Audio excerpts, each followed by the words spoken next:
Finally, Dad's gone. What a relief. He was a stubborn old man with money, but he was nothing but an annoyance.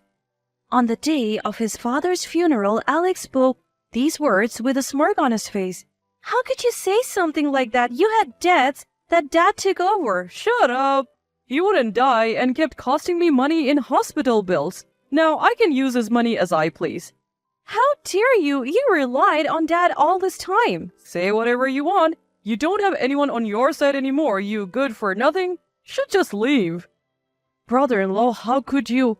William also scolded Alex, but their sister-in-law present at the scene laughed and commanded us. Marriage doesn't make you a family. I bet even your father-in-law wouldn't want outsiders at his funeral. You should leave immediately. Her words snapped something inside me. To insult my father? And deny my ties? These people are rotten to the core. Arguing with them any further would be pointless, and the last thing I wanted was to cause a fuss that would ruin my father's funeral. I suppressed the anger that threatened to explode. I understand. I barely managed to say that much before I decided to give up my final farewell to my father and leave. I vowed never to associate with these people again. My name is Lily. I work as a nurse in a children's hospital. I married William, a radiologic technologist I met at work a few years ago. It's difficult to find time for just the two of us due to on-call schedules, but we cherish the moments we do get. Being a radiologic technologist is a significant responsibility as imaging is crucial for diagnosing and treating patients' diseases. Handling dozens of imaging tasks every day and capturing even the smallest abnormalities come with considerable pressure. Despite the demanding job, I respect William for his hard work every day. He tells me he admires my dedication, always making time to communicate with our patients and their guardians despite my busy schedule. Once upon a time, I could hardly believe I would be of such help to others, nor did I dream that such happy days were in my future. My father worked for a major trading company. When I was a child, he often worked abroad, leaving my mother, Alex, and me to fend for ourselves at home. In that setup, my mother and Alex treated me like a servant. Didn't I tell you to clean this up? You're so useless. Hey, Lily, go get me a juice now. You've got a minute. This kind of harsh language and ordering around was all too common. My mother, adoring Alex, treated me as if I was nothing but a nuisance. Seeing my mother's attitude, Alex grew up to be the type to boss me around.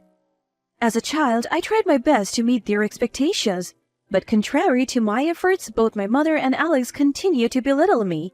Even when my father returned from his overseas assignment when I was in high school, their attitudes didn't change. My father tried to defend me, but my mother and Alex blamed him. I raised these two all by myself while you were gone. You didn't lift a finger to help, and now you're going to complain?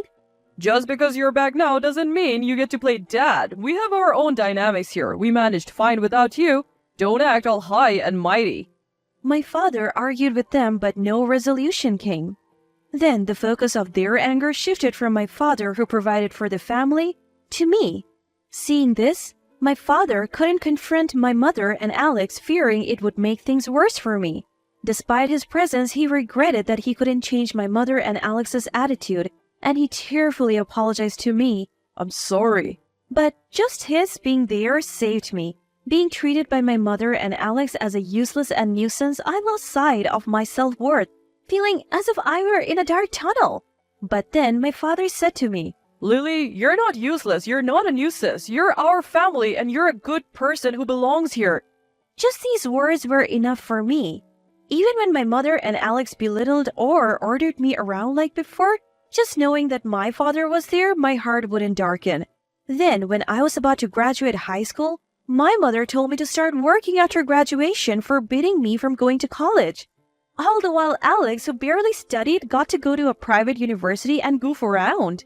But even then, my father wouldn't stay silent when my mother tried to single-handedly crush the options for my future. My father asked me what I wanted to do and told me that I could decide my own future. Having been at the beck and call of my mother and Alex for so long, I hadn't even thought about my future. But at this point, I seriously considered what I wanted to do. I wanted to do a job where I could be of help to people, so I decided I wanted to become a nurse. When I voiced my desire, my father secretly arranged for me to go to nursing school, paying the entrance fees and arranging a place for me to stay, all without my mother or Alex noticing. And so I was able to enroll in nursing school without a hitch. Since then, I have only returned home when my mother passed away. But even after I went to nursing school, I kept in touch with my father. When I secured my first job, passed my national exams, started dating William, and even when we decided to get married, my father was over the moon. He was as happy for me as if these were his own achievements. On the other hand, I was worried about him being all alone at home. But he insisted, I'm fine, really. brushing off any concerns I voiced. My father, who never showed any signs of weakness, mentioned one day on the phone that he was experiencing a bit of pain around his midsection. Even though he said it was just a bit painful, I knew he was probably downplaying it. I suggested that he should visit the hospital. Days later, he informed me that his endoscopy showed no issues. I felt relieved at the news, but my husband William was skeptical. He said that there could still be a problem that wasn't detectable with just an endoscopy and suggested a cancer screening as a precaution. I relayed this to my father and urged him to go for it.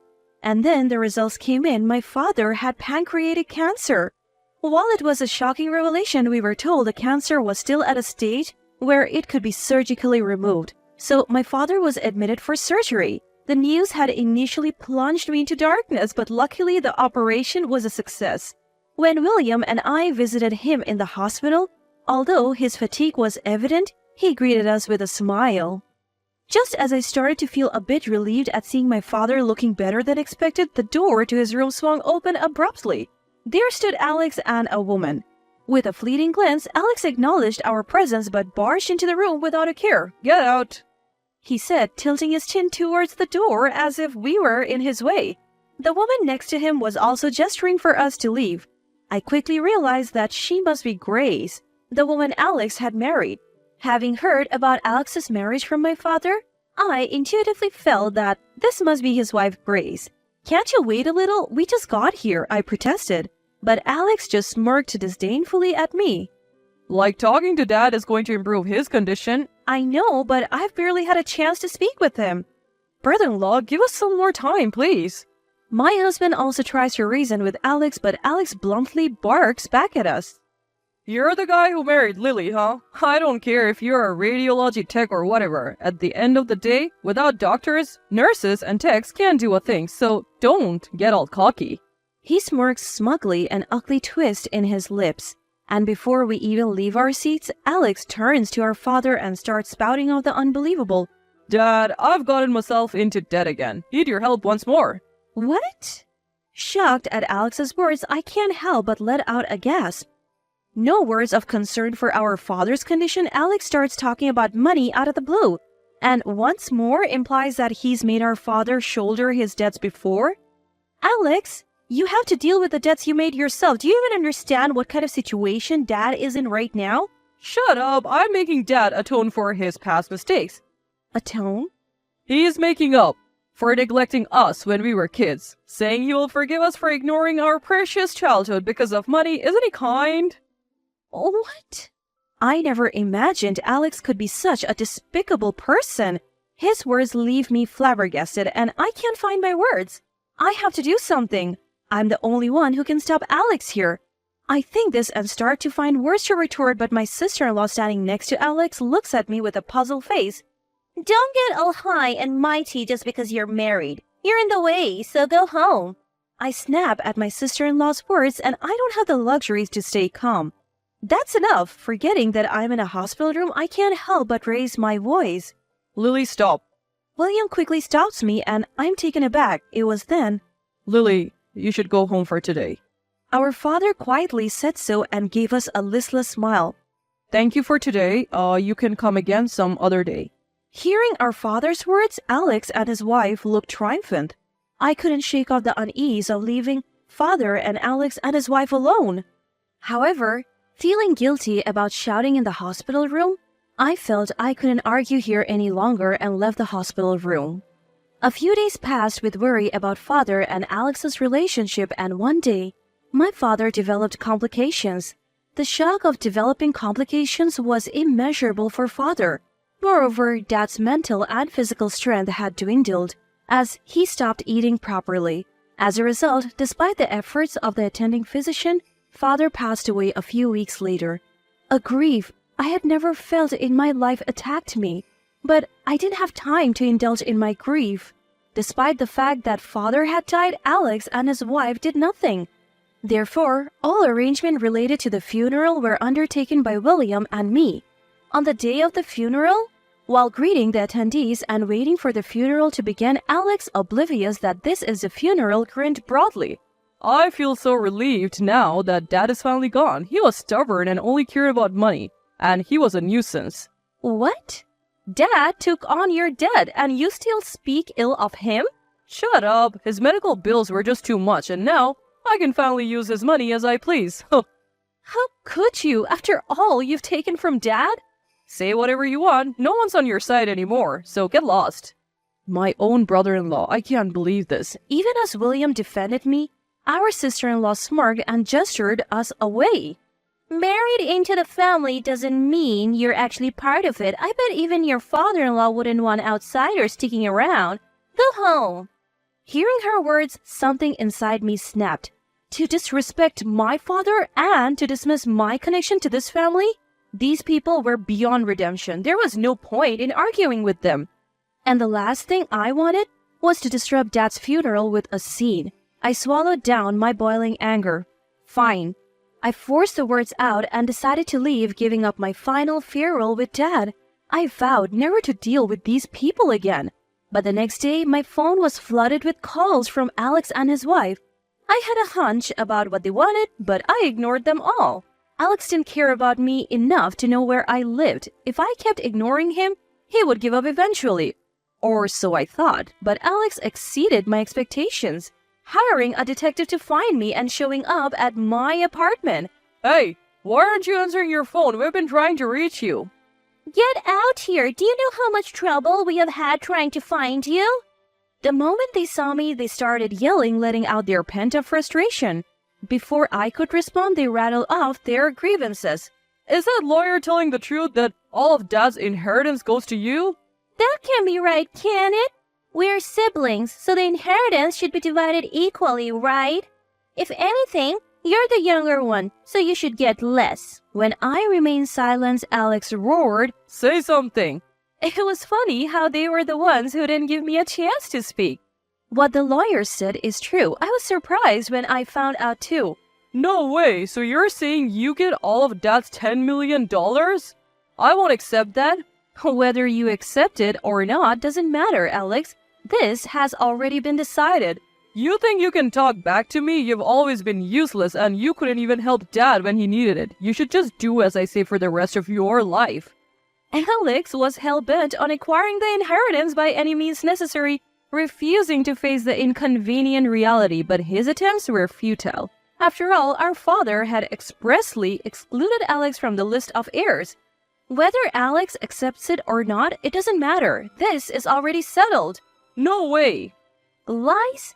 Alex, you made Dad pay off your gambling debts, calling it atonement. Plus, you used Dad's stockholder benefits without permission and sold its belongings. Also, Dad had taken measures to ensure that Alex could not inherit his property, citing insults from Alex and my sister-in-law among other reasons. What you guys did is enough to lose inheritance rights. Get it and leave. Don't ever show up in front of me again. Alex and his wife, who had been furiously screaming, seemed to finally grasp the reality as they listened to me. Proof of this was their faces turning ashen. Leaving them to their distress, I started to return to my room, but my sister-in-law pleaded with a voice similar to a scream. Wait, please share the inheritance with us. Even now, my sister-in-law begged for the inheritance. When I shot her a cold look, she started babbling even without being asked. We thought we would get Dad's inheritance, so we bought a condominium in the Highlands.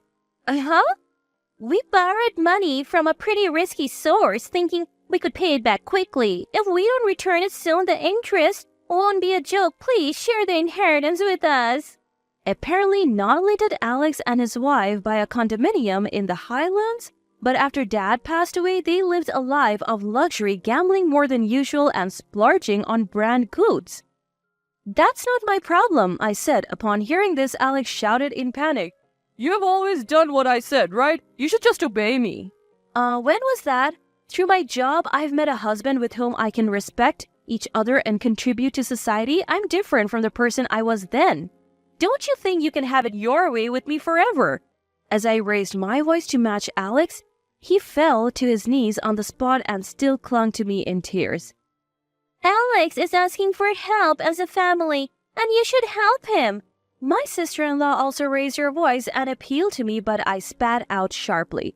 Weren't you the one who called me a stranger after insulting Dad and denying my relationship with him? I have no obligation to help you guys anymore. What? How dare you? If you keep loitering, I'll call the police. Are you okay with that? At the mention of the word police, Alex and his wife disappeared from our sight as if running away. Afterwards, at the memorial service, I met relatives and heard a stream of complaints about Alex. Alex and his wife had been appalling at Dad's funeral with sloppy speeches as funeral organizers and lack of proper manners, leaving all the relatives dumbfounded.